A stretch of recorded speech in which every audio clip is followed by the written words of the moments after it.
여러분, 이런 강 본 적 있나요? 강물이 양쪽 땅보다 훨씬 높아요. 어떤 곳은 20m, 6층 아파트 정도예요. 말도 안 되는 얘기 같죠? 오늘은 바로 그 황하의 하류 이야기입니다. 손그림 지도로 보는 중국 역사. 여러분 안녕하세요. 저는 중국에서 온 웨이입니다. 오늘은 황하의 하류 이야기를 이어서 해볼게요.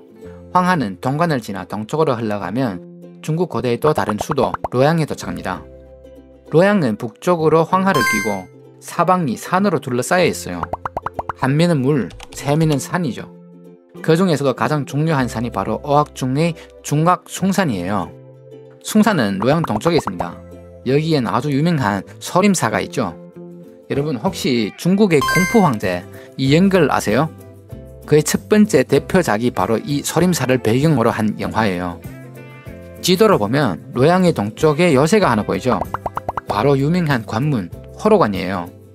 삼국지에서 18로 제후가 동탁을 톱을 하는 그 전투가 바로 이곳에서 벌어졌어요. 그때 제일 유명한 장면이 유비, 관우, 장비 세 형제가 힘을 합쳐 여포와 싸우는 장면이죠. 또 초안지 시대에도 유방과 항우가 여기서 치열하게 싸웠어요. 그의 역대 왕조마다 이곳에서 전쟁이 일어났습니다. 여기가 바로 중원의 십자길, 천하의 중심이라고 불리는 곳이에요. 북쪽의 황하, 서쪽의 함곡관, 동쪽의 호로관, 그리고 남쪽의 이골관이 사방을 지키고 있어서 방어 조건이 아주 뛰어납니다. 중국에는 병가필쟁지라는 말이 있는데 전략적 요충지라는 뜻이에요. 이것이야말로 역사 속 영웅들이 반드시 차지하려 했던 땅이었죠. 이제 황하는 계속 동쪽으로 흘러가며 황하 하류 지역에 들어갑니다. 이쪽이 바로 지금의 허난성 중심 도시 정조예요. 지도를 보면 정조는 완전히 평평하죠. 이미 중원평원 지역에 들어온 겁니다. 고대에는 이런 지형이 아주 불리했어요. 천년 요새가 없으니까 방어할 곳이 없었죠. 손자병법에서 가장 피해야 할 상황이 내가 갈 수 있으면 적도 올 수 있다는 말이에요. 그래서 예전에는 이 지역이 큰 도시로 발전하기가 어려웠습니다. 항상 전쟁이 잦았기 때문이에요. 결국 료양과 비교하면 정조는 예전에 그렇게 중요한 도시는 아니었어요. 하지만 지금은 정조 인구가 1300만 명을 넘고 료양의 700만 명보다 배나 많습니다. 왜 그럴까요? 바로 교통 때문이죠. 예전에는 산으로 둘러싸인 료양이 방어에는 좋았지만 교통이 너무 불편했어요. 그게 오히려 발전의 가장 큰 장애물이 되었죠. 반면에 평평해서 옛날에 불리했던 정조의 지형이 지금은 교통의 중심지로 바뀐 거예요. 이제 조금 더 동쪽으로 가면 송나라의 수도였던 카이퐁, 즉 개봉에 도착합니다. 송나라 때 아주 유명한 그림 청명상하도 아시죠? 그 그림에 나오는 그 번화한 거리가 바로 이 도시예요. 그 시절 사람들은 밤이 돼도 쉬지 않았어요. 불이 꺼지지 않는 진짜 고대의 불야성이었죠. 그런데 여러분 알고 계셨나요? 고대 사회에는 대부분 통금 제도가 있었습니다. 밤이 되면 성문을 닫고 거리가 조용해져야 하죠. 하지만 북송 시대에는 개봉은 달랐습니다. 밤에도 불빛이 꺼지지 않았어요.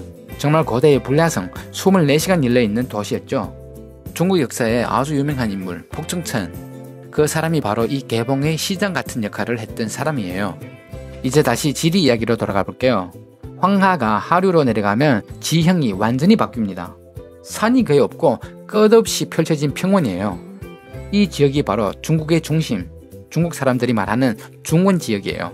이 지역이 얼마나 평평하냐면요, 제가 예전에 북쪽에서 남쪽으로 하루 종일 운전했는데 산이 한 개도 안 보이더라고요.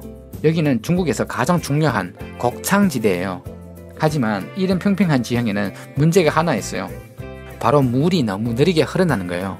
물이 느리면 흙과 모래 쉽게 쌓여요. 그래서 강바닥이 점점 높아집니다. 결국 주변 땅보다 강바닥이 더 높아졌어요. 심한 곳은 무려 20m, 6천 건물 높이에요. 그래서 중국 사람들은 이런 황하를 머리 위에 있는 강이라고 표현합니다. 그 한 번 터지면 막을 수가 없죠.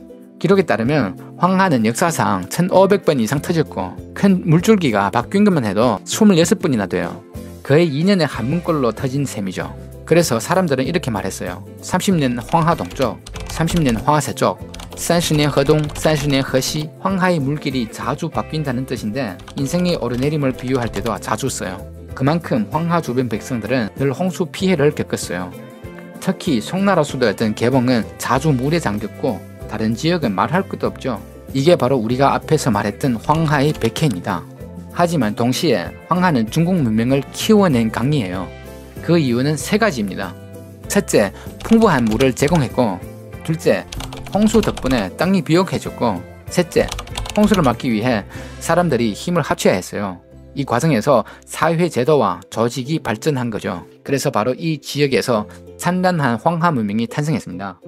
지리적으로 보면 황하는 마지막으로 산동 지역을 지나 어학 중 하나인 태산 근처로 흐르고 결국 보해만으로 들어갑니다. 이 선그림 지도를 통해 황하 하류의 지형, 도시, 그리고 산맥까지 함께 살펴봤어요. 다음 영상부터는 진짜 중국 역사 이야기를 본격적으로 시작할게요. 감사합니다.